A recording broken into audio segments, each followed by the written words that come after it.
আপনারা দেখছেন TVN 24 news network. সবশেষ আপডেটে স্বাগত জানাচ্ছি আমি তাসমিয়া টুম্পা। প্রেসিডেন্ট ট্রাম্পের দেওয়া সময়সীমা ঘনিয়ে আসায় আমেরিকা ও ইরানের মধ্যে 5 সপ্তাহ ধরে চলা সংঘাত থামাতে একটি কাঠামোগত পরিকল্পনার সামনে এলেও হরমুজ প্রণালী পুনরায় খুলে দেওয়ার বিষয়ে আপাতত কোনো সমঝোতা হয়নি।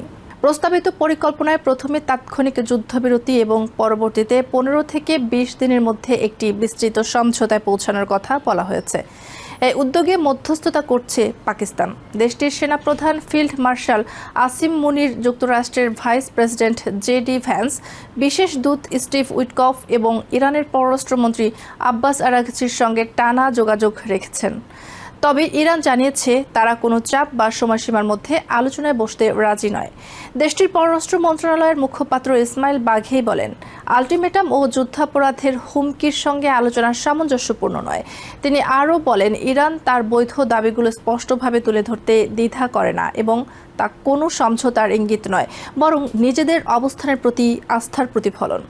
এদিকে অ্যাক্সিওস জানায়, সম্ভাব্য 2 ধাপের একটি চুক্তির অংশ হিসেবে 45 দিনের যুদ্ধবিরতি নিয়ে আলোচনা চলছে, যা স্থায়ী সমাধানের দিকে যেতে পারে।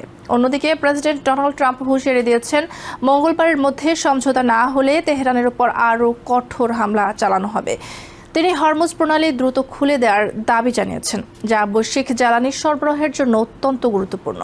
সংঘাতের মধ্যেই সোমবার বিভিন্ন স্থানে নতুন করে বিমান হামলার খবর পাওয়া গেছে।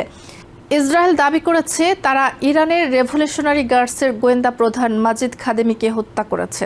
একই সঙ্গে তেহরানের একটি গুরুত্বপূর্ণ প্রযুক্তি বিশ্ববিদ্যালয়ের ডাটা সেন্টারেও হামলা চালানো হয়েছে, যা দেশের কৃত্রিম বুদ্ধিমত্তা অবকাঠামোর ক্ষতি করেছে। ইসরায়েলের প্রতিরক্ষা মন্ত্রী ইসরায়েল কাটজ হুঁশিয়ারি দিয়ে বলেছেন, তারা ইরানের অবকাঠামো ধ্বংস করে নেতাদের একে একে টার্গেট করবে।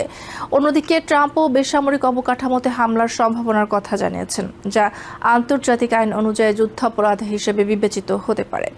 এই সংঘাতের প্রভাব পড়েছে বৈশ্বিক জ্বালানি বাজারেও। হরমুজ প্রণালী দিয়ে বিশ্বের প্রায় 1/5 তেল ও গ্যাস সরবরাহ হয়। ইরান কার্যত এই জলপথ বন্ধ করে পাল্টা হামলা চালিয়েছে আমেরিকা ইসরায়েলের লক্ষ্যবস্তুতে।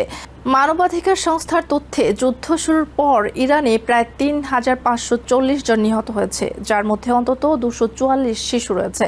অপরদিকে ইসরায়েলে বেসামরিক নিহতের সংখ্যা দাঁড়িয়েছে 23 জনে। এছাড়া লেবাননেও সংঘাত ছড়িয়ে পড়ে, যেখানে নিহত হয়েছেন 1461 জন।